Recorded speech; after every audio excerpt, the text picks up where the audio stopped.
早上睡得好好的，突然被一阵急促的警报声惊醒，接着业主群发来一条消息：大雾7天后消散，在此期间请遵守以下规则：1. 雾里有毒，在此期间请不要接触大雾。2. 冰箱里无论有多少食物，也只能吃1天。3. 家里是安全的，不过只能1个人待在家里，如果家里有2人及以上就会集体死亡。4. 假设食物吃完，你可以下楼去买食物。5. 不要相信任何人，请保护好自己，若是有人敲门，千万不要开门。6. 社区没有服务人员，若有人自称是服务人员，一定是冒充的。7. 大雾期间千万不要出门。我下意识地看了看发群消息的人，竟然是物业经理老陆。起初大家都以为是老陆闲着没事搞恶作剧，直到群里发出一张女人惨死的照片，所有人瞬间炸开了锅。一个女人面色惨白地躺在地上，她竟然七窍流血嘎了。我顿感后背发凉，赶紧在群里询问这是怎么回事。我女朋友不相信，打开窗户把脑袋探出去，就变成了这个模样，这也太可怕了。我们该怎么办？为什么打电话报警没信号？看来规则可能是真的，是不是遵守规则就可以活过7天？不一定，规则里有很多矛盾的地方。难道这些规则有真有假？几条消息之后，群里突然陷入死一般的寂静。砰砰砰，门外传来急促的敲门声。小周，我是你李姐，你家里有南瓜吗？大宝想喝南瓜粥。李姐住在我的楼下，是个单亲母亲，平日里对我很照顾。可一想到第5条规则，我的心提到了嗓子眼，抿紧嘴巴，不敢发出一点声响。李姐又喊了几声，直到走廊里传来了哒哒的脚步声，我才凑到猫眼向外望去。可李姐不知道从哪里突然冒了出来，一整只眼睛几乎都贴在了猫眼上，吓得我差点喊出来，心扑通扑通狂跳起来。小周，我知道你在家，你把门打开好吗？给我一个南瓜我就走，大宝真的想吃南瓜粥。李姐的声音有些嘶哑，带着一丝哀求。李姐，我家也没有南瓜。我下意识地拒绝。猫眼里，李姐的表情很诡异，似乎在笑。她转过身，僵直地向对面走去。她走到301的门口，突然停下脚步，再次敲门，嘴里依旧重复着刚才对我说过的话。301迟迟没有动静。李姐变得有些暴躁，用脑袋一下又一下重重地撞击着门板。她仿佛感觉不到疼痛，身体僵硬得像一块木头。谁啊？有病吧？301男人暴躁的质问声响起，下一秒是吱呀的开门声。我在心里为他捏了一把冷汗，只听见一声惨叫，男人径直地倒在了地上。不一会，我的房门再次被敲响。小周，开个门，给我一个南瓜吧。李姐，我家里真的没有南瓜，大宝正在家里等你，你快回去吧。一听到女儿大宝的名字，李姐混沌的眼睛有了一丝光亮。宝宝在等我。随后她机械地转过身，僵硬地朝家的方向走去。没走几步，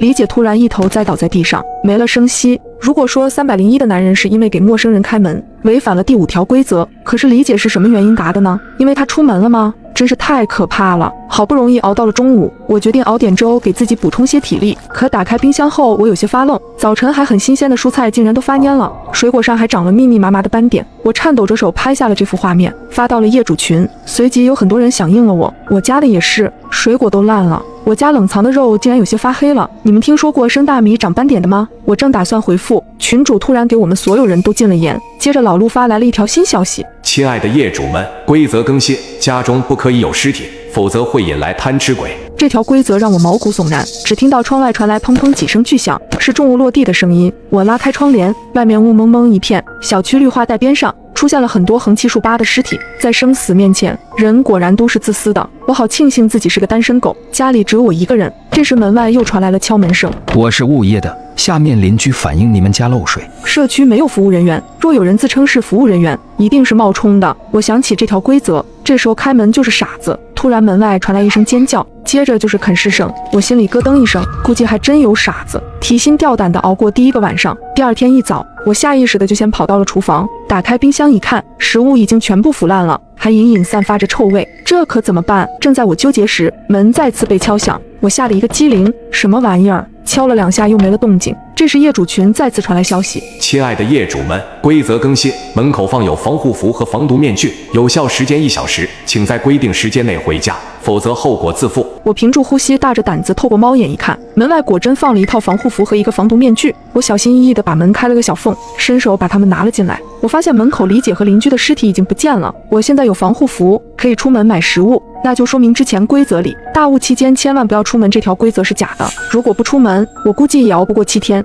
穿好防护服后，我果断下了楼，走进超市，门口竖着一个小黑板：超市规则1，超市的肉很新鲜，但都不可以吃。2. 蔬菜都是当天新进的货，可以放心食用。3. 每个人只能买1天的量。4.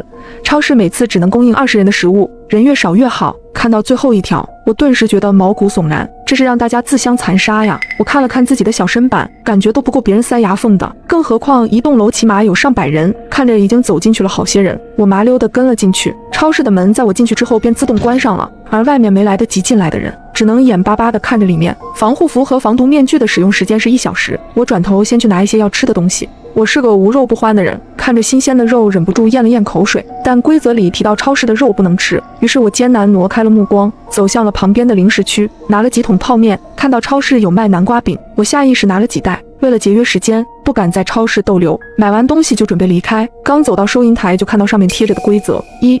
超市的后门是商品运输通道。2. 任何人都有可能是贪吃鬼假扮的，贪吃鬼喜欢吃肉，如果遇到危险，可以把身边的人丢出去。我看向旁边站着的几人，他们在看完规则后，主动往后退了几步，相互之间保持了一些距离。我拿出手机把规则拍下来，等平安回去之后，再慢慢分析这其中的窍门。紧接着付完款，大家都默不作声地往后门走去。出了门，所有人如脱缰的野马，迅速朝家的方向跑。大家都穿着防护服，只要把东西藏好。雾这么大，很难有人认得出来。我刚跑出来还没有一会，就撞到一个瘦弱的姑娘，蜷缩在椅子上。我默默放慢了脚步，见我走来，小女孩可怜兮兮道：“姐姐，我的东西被坏人抢走了，你能帮帮我吗？”她满眼含泪地看着我，不禁让人心生怜悯。可以想到她可能是贪吃鬼假扮的，我当即忍下心，径直从她面前走过。她喊了半天，见我没理她，重新看向了后面的人，继续求救。突然身后传来一阵若隐若现的惨叫声，女孩果真的是贪吃鬼，我吓得一个哆嗦，赶紧进入电梯。在电梯门关上的前一刻，一个穿着缩小版防护服的身影出现在我面前，是李姐的女儿大宝。她一双无邪的大眼睛怯生生地看着我。小周姐姐，你看到我妈妈了吗？我妈妈上次出门就再也没有回来。我回想起李姐在我家门口发生的事情，心中不免有一丝愧疚。我咬了咬嘴唇，将南瓜饼递给她。乖乖快回家，妈妈去给你买玩具了，她让你在家等她，记住不要给任何人开门哦。那万一是妈妈敲门呢？大宝突然伸手拉住了我的衣袖，我吓得一个寒战，想到贪吃鬼有可能会伪装成任何人，猛地将胳膊抽了出来。妈妈有钥匙，会自己开门的。大宝乖，先回家，别让妈妈担心。此时电梯门刚好打开，宝宝似乎没有看出我的防备，对我说了声谢谢后跑开了。我长舒了一口气，不知道把自己的食物分享给大宝会不会违反哪条规则。群里再次发来消息：亲爱的业主们，规则更新，家里也不一定安全，请提高警惕，因为贪吃鬼会假扮成你的亲人，但他们害怕一切可以反光的东西。看着这条规则，我一脸莫名其妙，这和家里是安全的这条规则相矛盾，到底哪一条规则是真的，哪一条又是假的？我忧心忡忡地打开房门，一张熟悉又陌生的脸映入我的眼帘，我的心跳如同擂鼓一般砰砰直跳。妈！叫了一声后，我立马清醒过来，因为我妈4年前已经出车祸走了。我做了你最爱吃的鸡公煲，快过来尝尝。我妈抿嘴一笑，还是以前的模样。我惊恐地看着她，一脸难以置信。这丫头傻了吗？赶紧进来吃饭。进门后，我僵硬地看着她在厨房里忙活，明知道她是贪吃鬼假扮的妈妈，但还是不自觉地红了眼眶。妈，我有东西落在房间里了，我去拿一下。我猛地转过身走向卧室，然后锁紧房门。就在这时，门突然被一股很大的力道推开，我妈站在门口直勾勾地看着我。门是反锁着的，她是怎么打开的？丫头，吃饭了。说着就朝我走过来。情急之下，我拿起床头柜上的镜子朝她照了过去。面前的贪吃鬼发出一阵奇怪的惨叫声，接着便原地消失了。隔天一早，防护服和防毒面具再次送来，我穿上小镜子去超市采购了1天的食物。我担心自己踩雷，每天都会把规则背上几遍，让他们烂熟于心。我发现给大宝食物并没有违反规则，于是每次去超市都会带一些他喜欢的食物回来，然后挂在他家的门把手上，待我敲5下门后离开。终于熬到了第7天，业主群已经解除禁言，但几乎没有人在群里发言，因为大多数人都因为违反规则死掉了。下午我刚买完东西准备结账，耳边突然传来一声惨叫，还没等我反应过来，我就被人推倒在地，怀里的镜子也被摔得粉碎。再次起身，我发现一个男人提着一大袋肉，眼睛正死死地盯着我。他是贪吃鬼，如果遇到贪吃鬼，可以把身边的人丢出去。我震惊地看了一眼推我的人，他先是心虚地瞟了我一眼，然后迅速地跑开了。另一边的贪吃鬼则缓缓走来。就在这时，一只小手突然拉住我，姐姐，跟我来。是大宝。接着大宝领着我来到超市厕所，贪吃鬼则在外面不断地砸门。大宝说：姐姐放心吧，他们进不来的。我惊讶地看着大宝。你怎么知道？大宝指了指一旁的马桶盖，马桶盖上方写着一条新规则：超市厕所是唯一可以离开小区的出路。大宝，你怎么知道这个？我颤抖地询问。其实我和妈妈已经玩过好多次这种游戏了。我赶紧拿出手机，把这条规则拍下来发到了群里。我们有救了，赶紧来超市厕所集合。很快便有人回复我，不要相信他在说谎。我亲眼看到他被贪吃鬼抓走了，可我明明被大宝救了呀。妈妈，我想喝南瓜粥。我不是你妈妈，我是你的小周姐姐。这一刻我顿悟了，大宝说他和妈妈玩了好几次这个游戏，也就是说，李姐是上一次游戏中存活下来的人。现在大宝和我活下来，我就是他的新妈妈，而我则变成了下一个即将死去的李姐。这是一个无限循环，要想逃出去，我和大宝只能活下来一个人，而大宝就是贪吃鬼。期间，我在网上刷到一个帖子，惨案，美孚公寓遭遇黑熊入侵，无一生还。我瞪大眼睛，因为我所在的公寓就叫美孚公寓。下一秒门上传来了指甲摩擦门的声音，我吓得一激灵。现在刚好是5月2号，我爸妈带着我妹出去旅游了，由于我还有个课题要完成，便留在了家里。刚刚那声音像极了有东西用长长的指甲在门上摩擦发出的声音。我恐惧地走到门边，探头往猫眼看去，走廊黑漆漆的，什么也看不见，不过那声音也没再响起来了。我松了口气，心想刚刚或许是听错了吧，肯定是受到那帖子的影响。那帖子是我无意中刷到的。最搞笑的是，帖子的发布时间是5月5号，也就是3天之后，很显然是个恶作剧帖子。不过那帖子说的内容实在有些吓人。帖子里说，在5月2号这天，有一只逃跑的黑熊进入了美孚公寓。这只黑熊非常的邪门，智商更是高的诡异。据说在这之前，这只黑熊是一只实验室黑熊，黑熊吃完人之后就消失了，到现在也没有抓到。有民间组织分析，这只黑熊是一只已经修成精的黑熊，它能在吃了人之后钻进人皮里，伪装成吃掉的人的样子。这种黑熊成精的故事，其实我已经听过不少了，但最让我觉得这个帖子可怕的是，发帖人却把美孚公寓的大门照片发上去了。这不就是我家楼下的公寓大门吗？真是晦气，这人神经吧，编这种玩笑。我忍不住骂道。正当我准备把这个帖子随手举报了之后，突然我看到下面多了很多跟帖。我有个表哥就是负责这个案子的，我听他说现场惨不忍睹，那只黑熊不仅杀人，还喜欢虐杀。现场找出的好几具尸体都是手脚分离的，是被那黑熊活生生给撕扯下来的。卧槽，这太恐怖了吧！最恐怖的是这只黑熊还没有被抓到，我吓得晚上都不敢关灯睡觉了。这次受害人里头就有一个我同校的学姐，可惜了，虽然我跟她不熟，但也是同一个社团的。我听到她被黑熊吃掉的时候哭了一天。楼上说的是清北大学的叶苏苏吧？我看了她生前的照片，可惜了，那么漂亮。冷不丁看到我的名字的时候，我愣住了，不会是同名吧？可我读的学校就是清北大学呀，而且这些跟帖是怎么回事？大夏天的我打了一个寒战，怎么这些人说的好像真有这回事发生了呢？也就在这个时候，整个屋子的灯无声无息地熄灭了，房子瞬间笼罩在了黑暗之中，我吓得差点尖叫出声。怎么回事？是停电了吗？我连忙去看公寓业主群，物业刚好在里头发了消息，请各位业主不要恐慌，我们公寓楼总电路出现故障，大概会停电2小时，已经有维修人员过来抢修了。现在是晚上快10点了，大半夜的突然停电了，又加上我在看这种帖子，确实是吓到我了。不过我很快冷静了下来，这个帖子的热度越来越高，跟帖的人也暴涨。今天也不是愚人节呀，我盯着那个叫做草莓甜心的 ID 名，就是那个说我是他社团学姐的，心想这该不会就是我微信里的那个社团学妹吧？她的微信名叫做草莓超甜。为了求证，我给那学妹发了微信，过了老半天，学妹才回复了我。学姐，我刚和室友在外头聚餐呢，你说什么吃人熊帖子，我没法回复啊。你看我和他们现在都在 KTV 呢。学妹的语气听起来很茫然，她很快发来一个视频，视频里几个女孩在 KTV 唱的忘情。我松了口气，果然这神经帖子就是一个离谱的恶作剧吧。不过学姐，我在某书的 ID 名的确叫做草莓甜心，你怎么知道的呀？难不成你刷到我发的内容了吗？一瞬间我愣住了，我想要把这个回复截图发给学妹，可我却截图不了，一旦我试图截图就会死机，甚至我在这个帖子下面也发不了任何回复。但我退出去看其他帖子，都是能正常截图和回复的。我皱起眉头，感觉到了一种不安感。随着帖子的热度越来越高，有人说想看下叶苏苏的照片，有网友很快把照片发了出来。当我看清照片的一瞬间，血液仿佛都凉了几分，因为照片里这人的确是我。可惜了，叶苏苏本来很快就保送读博了，他爸妈回来后看见他的尸体，一夜白头。据说叶苏苏的脸皮都被那黑熊扒了下来。叶苏苏好像还有个妹妹，他妹现在据说患上了抑郁症，自杀了好几次了。该死的黑熊，我要是见到那熊，非得把他熊胆都掏出来。楼上的，你还是自求多福，求那黑熊不要吃你吧。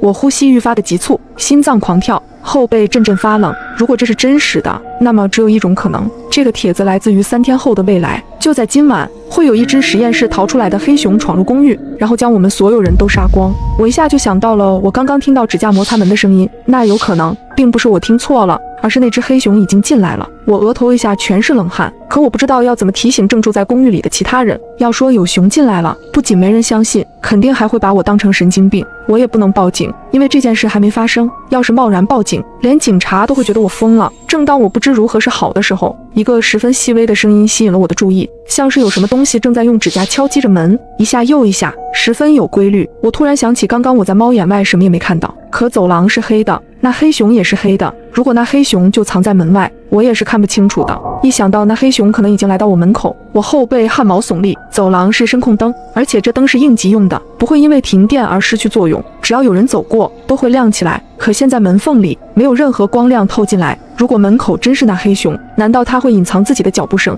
我紧张地拿起厨房里的水果刀，小心翼翼地靠近门。屋外一片寂静，一点声音也没有。但这正是我觉得奇怪的地方。我家住在504，这层楼一共有4间房，住了3户人家。502住的是一个2次元宅男高中生，好像叫小伟。小伟平时住校，只在放假的时候回来住，可每次一放假，他准通宵打游戏，声音还开得老大。可今天502安静得出奇，连一点动静都没有。501住的是一个年轻的单身妈妈，她那孩子也就几个月大，正处于时不时就哭闹的阶段。可今晚我愣是没听见一点孩子的哭声，安静的实在有些过于奇怪了。我探头去看猫眼，可外头还是黑的，什么也看不清。也就在这个时候，突然感应灯亮了，有脚步声响起，我听到脚步声停在了502的门口，砰砰，有人敲了502的门。这时我看到业主群里发了新消息，我们维修人员需要挨户检查各位业主家的电力设备，会有进门检查的可能，辛苦各位业主配合一下。原来是维修人员。敲门声持续了很久，我才听到502开了门。几秒后，